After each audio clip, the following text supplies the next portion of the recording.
Hello, students, teachers, parents, history nerds. Hello, everybody, and welcome to Nutshelled History, where we lay out the facts, the good, the bad, and the ugly.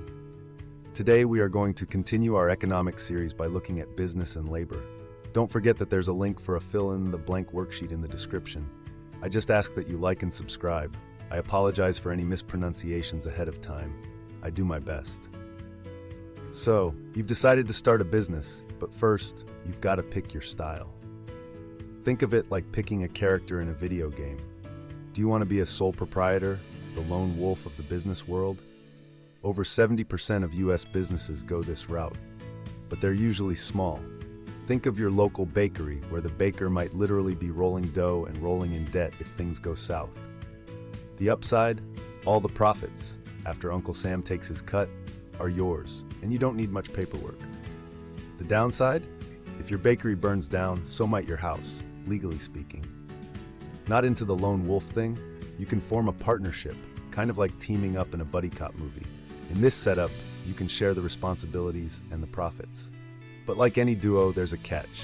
If your partner blows all the company money on golden paper clips, guess who's responsible? Yep, you too. Unless it's an LLP, in which case, you might dodge the financial bullets, but still have to deal with your partner's paperclip addiction. Then, there's the franchise option. Think of it like playing a pre-made character in a video game. You get the advantage of a built-in reputation and support, but you're stuck wearing the same outfit and following the rules. Plus, you have to pay royalties to the franchise boss every time you cash in. Feeling fancy? Consider a corporation. You're no longer a regular player. You're a team. A corporation's like a robot that never dies. Sure, it takes forever to set up, and you might lose control if investors get too cozy, but hey, no one can take more than what they invest. Plus, you can merge with other businesses, because why be one robot when you can be Voltron? Of course, if you're a hippie at heart, you might opt for a cooperative or nonprofit, which exists not to make money, but to help people. It's like starting a business for good karma points instead of profit, and sometimes with tax breaks. Now that you are starting your little business, you fabulous entrepreneur, who are you going to hire, and how much are you going to pay them? Economists have a pretty straightforward way of defining the labor force. It's anyone over 16 who either has a job or is actively looking for one. So if you're chilling on the couch, binging Netflix with no plans to job hunt, congrats, you're officially off the labor force radar. The military, students, full-time parents, and retirees get a free pass too. The Bureau of Labor Statistics, BLS, is like the Sherlock Holmes of employment, collecting data to determine how many people are working, job hunting, or just avoiding work altogether. The job market? It's like a chameleon, constantly changing. Once upon a time, it was all about making stuff in factories, but now we've moved to services. Combine that with outsourcing, getting someone else to do your job for cheaper, and offshoring, sending the whole operation abroad, and it's a factory worker's worst nightmare. Oh, and don't forget, more education equals better paychecks. So yes, your parents were right, school does matter. There's also a new trend, temporary and part-time gigs, or as companies like to call it, flexibility. In reality, it just means you're disposable. And let's not ignore foreign-born workers, some of whom get to be guest stars in the workforce, hired when local talent isn't cutting it. Now let's talk wages.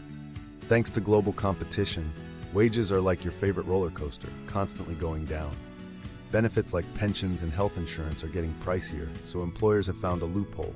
Hire temps who don't need benefits. Genius, right? In the free market economy, wages are set by the good old supply and demand rule. If more people want a product, more workers are needed to make it. And boom, wages go up. The higher the skill level, the fatter the paycheck. But if the job is super dangerous, wages rise to make it seem worth the risk, because who wouldn't want a few extra bucks for facing daily peril? However, despite laws against discrimination, the gender pay gap and racial inequalities persist. Women and minorities still hit the glass ceiling, an invisible barrier that keeps them from climbing higher. You can see the promotion, you just can't touch it. Add in minimum wage laws, workplace safety regulations, and labor unions fighting for better pay and conditions, and you've got a system where wages fluctuate like your mood after a long day at work.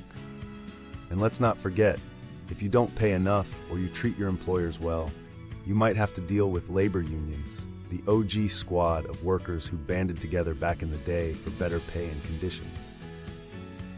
Over the years, they've had their ups and downs, like every reality TV star, but their mission is still strong, protecting workers from bosses who want to pay you in pizza slices and thank you notes. In the end, whether you're a lone entrepreneur, part of a team, or starting a franchise, just remember, the business world is like a video game, but with more paperwork, taxes, and occasional hair-pulling stress. Okay, now to recap. Starting a business is like choosing your character in a video game. Do you want to be the lone wolf sole proprietor, sharing profits but also the blame in a partnership, or riding the franchise train with a pre-built setup? Feeling fancy? You could form a corporation, the business equivalent of a robot that never dies, or go full hippie with a cooperative or nonprofit for those sweet karma points. But once you've picked your business class, the real game begins. Hiring workers, setting wages, and dealing with a job market that's constantly shifting. With outsourcing, temporary gigs, and foreign-born workers entering the mix, businesses are looking for ways to save, like hiring temps who don't need benefits. Just be ready for roller coaster wages, stubborn gender pay gaps, and maybe even a labor union boss fight if you're not careful with worker treatment. In short, the business world is like a game, but with way more paperwork and real-world consequences. There you have it, folks. That's business and labor nutshelled. Thanks for stopping by Nutshelled History. I put in some labor on this video, so can you please do me the business of liking and subscribing? Then, tell us what business structure you would choose in the comments down below. See y'all next time on Nutshelled History.